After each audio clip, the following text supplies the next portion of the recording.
Hey, Travis. How we doing? You and George Kittle and Greg Olsen have, in a way, really made the tight end position cooler than it's ever been. Why have you guys especially been a beacon for doing something like that and making sure that people knew, like, okay, you guys got to focus on us as well? Well, I think it starts with the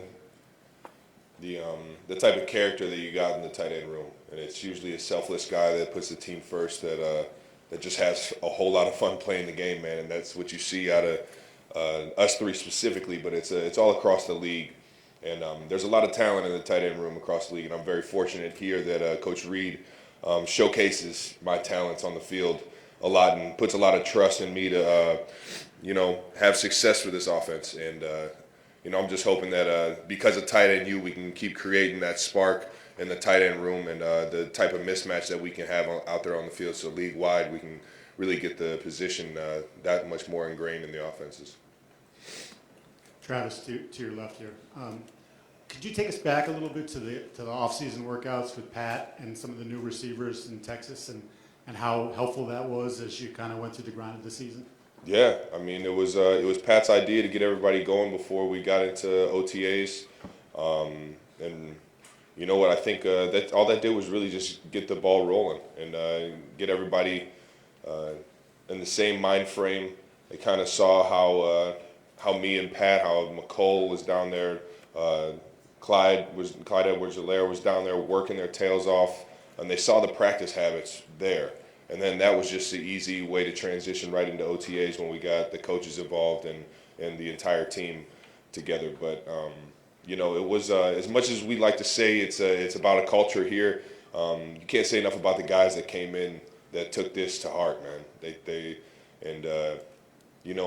It's cool looking back on it now because you see the determination, you see the focus, you see the want to get to a position that we're in, and man, it's gratifying for sure. But I don't think enough is said about the professionals that came in, the guys that came in this year with the right mindset each and every single day, even when we weren't even clocking in with the Chiefs. We were just trying to figure out how we were going to make this thing work.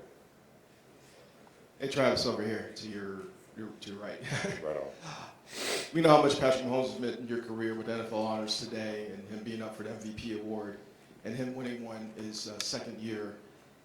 What's it mean to you to see the evolution of him from that first MVP year to now being a favorite to win the MVP and seeing how he's evolved over this year in comparison to that first MVP season he had? I think we just seen him grow as a quarterback. His talent level goes far beyond more than his ability to instinctually just go out there. He's playing a step ahead. He's almost playing chess out there in terms of he's got 3 or 4 moves already in his pocket, depending on what the defense does. And that's what's going to make him the greatest to ever go down. And I love playing with him, and he's nonstop, always trying to find ways to make himself better for this team. And you saw that more so this year than any other year that we've played, knowing that the pieces were a little bit different in terms of the weapons that he has and the scrutiny that everybody was kind of looking to see how he was going to take his game to the next level. And sure enough, I'm pretty sure he'll win MVP. Morning, Trav. Why Morning. are you always open? Why am I always open? I say it all the time. Andy Reid, baby. Big Red. He can dial some stuff up at the right time, create some things at the right time, and then on top of that, everybody's doing their job. It's not just me just go out there and get open kind of play. I'm sure you guys like to think that, but there's a lot of madness to it, and there's a lot of guys doing their job for the big picture, and I'm fortunate that I'm playing here for sure. You talked about the new guys and the important role they play in this Super Bowl. Obviously not the result y'all wanted last time in the Super Bowl. Do you use that as motivation this week? Do you tell them what it's like to lose a Super Bowl in the build up to this one? I don't even like to revisit that one. I'll tell you what, that wasn't a prideful moment in my life. But I'll tell you what, it's good wisdom to have. And as a leader, I don't think, As a leader, I don't think that I stepped up to the plate as much as I should have in that game. And that's where it really burns me. So I'm just focusing on myself to be able to be the best leader that I can, the best teammate that I can come game day. And, not put my team in a position like I did the last time we were in the Super Bowl. Travis, right over here. Given that year 10 for you, what did you feel like was your toughest challenge this season, and what was necessary to overcome it to get to this point? Every single season has their challenges, and I feel like this year for me it was keeping the body at full strength. That was probably the biggest thing for me. Week in, week out, you always try and get back to 100%, and in this league, towards the end of the season, especially with the 17th game now, man, it's tough to try and get back to that top, physical form.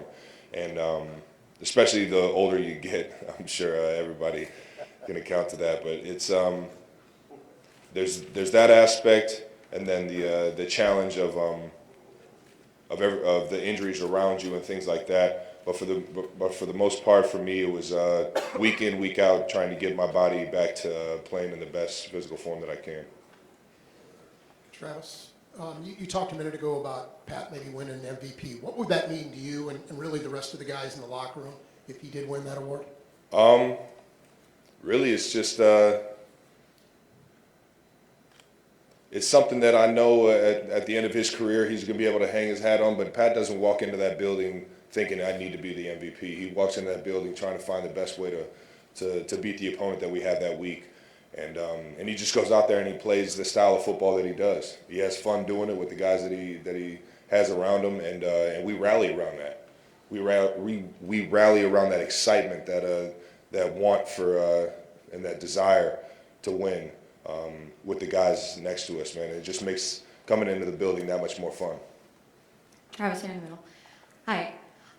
You and Patrick Mahomes have a very special relationship, and you've talked a lot about the play-by-play mentality. With Mahomes coming off an injury and having a harder time getting out of the pocket, how are you and the rest of the offensive line planning on creating opportunities to move the ball down the field? Yeah, I mean, that defensive line is arguably the best in the game this year, and a big reason why they're here in the Super Bowl. And it's going to be a big task. But I know our offensive line, everybody that's in the run game and pass game in terms of having to deal with the front and protecting Pat, we're all pretty locked in on the task at hand, and we know it's going to be a challenge. We know that they got some real dogs up front, and even if they get to Pat once or twice, man, we got to find a way to still move the ball downfield and have success. Ruth Biggis with KC Cares. You and your brother are having a lot of fun with this. You're setting history. What's important about that situation, and what do you have to say for the folks back in Cleveland who are your second biggest fans? I'll tell you what, I love Cleveland to death. The east side of Cleveland, where I grew up, it's given me so much in terms of my passion for sports, my passion for life, my passion for the friends and family that I have around me. And I know the Heights is proud. We're representing you guys in the biggest stage that we could possibly represent you on, and it's just there's a lot of pride for not only the city but the people back home. We'll go out there and try and get a win, but I think it'll mean a little bit more if the Chiefs win. That's just me being a little biased. All right, we got three more. Young lady here, Sam, Albert. Hey Travis, this is sort of playing off Diana's question about always being open. Chad told me a couple weeks ago that he thinks it's because you were a high school quarterback and you know how to set up coverage, you understand leverage, all of that. How much does that experience having played quarterback in high school play into the player you are at tight end now? Initially, I really didn't. Going into the tight end position, man, it was a pretty big struggle. I'm not gonna lie. I didn't feel comfortable running routes. I didn't feel comfortable blocking. It took really a full year to 2 years up until my senior year in college to really kind of hone my own craft. And then it changed as soon as I got to the league. I went from really being a wide tight end, an inline tight end, to kind of this new creation that you see Coach Reid and the offensive staff really creating for me in this offense. And making that transition, I think yeah, you have an understanding of what that quarterback is going through back there. You have an understanding of the progression on this play. You have the understanding of, all right, versus this defense, this is where I need to go with the ball. And if you have that kind of mindset, if you're in the quarterback's mind and you're thinking with him and the chemistry is there, there's certain things you can do when you run routes to get open or to just make that guy's life that much easier. And that's my job. My job is to go out there and paint a picture for the quarterback to make his job that much easier, a clear-cut, decisive picture of where to go with the ball. And from that point on, as soon as I get it in my hands, it's just that's when the fun starts. So it's just, I guess being a quarterback definitely helped out a lot because I get to understand I kind of understand the conversations and the things that are going on in that quarterback's head. But at the end of the day, I feel like everybody's got to have that quarterback mentality or that quarterback mindset on reading the defense and adjusting depending on what they're presenting. Hey Travis, you spoke a couple days ago about the support that you received from some of the Cincinnati coaches the year that you weren't playing. What kind of role did your brother play too in that, and the support that you received from him? Man, I when I got removed from the team, when I got removed from the team, I got my scholarship took, so I was actually staying with my brother. I was in his room in his house, kind of like two brothers growing up living in the same room. So in terms of rent, I wasn't paying rent. In terms of food, he was helping me with food. So I was literally living off him for quite a while down there, and he was my lifeline. And that being said, every single day I was trying to do the right things. And he went into the coach's office and actually talked to numerous coaches and numerous people in the Cincinnati staff to try and give me another chance to be on the team. And I'm forever in debt to this guy for putting his name, our name, just putting his honor on the line to give me another chance. And so when I say I owe it all to him, I really do. Travis, earlier to a question you said you worked to not put your team in the same position you did last time you were in the Super Bowl. What do you mean by that, and is that something that's obviously stuck with you for the past couple of years? I mean, through every single game, you're going to have those ups and downs, and unfortunately, we had a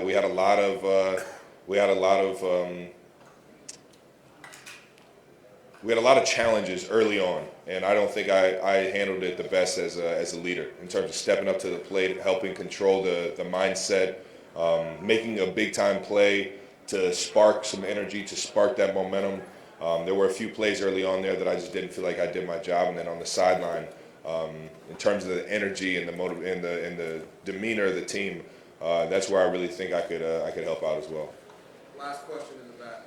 Travis, we saw what happened in the NFC Championship game when this 49ers season gets derailed because of injuries at the quarterback position.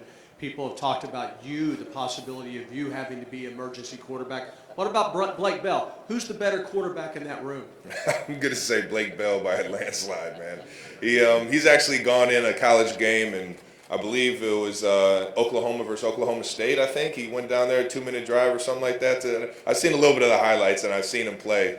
And just throwing it around on the field. Yeah, I'm taking Blake Bell over me for sure. Thank you. Have a good one, guys.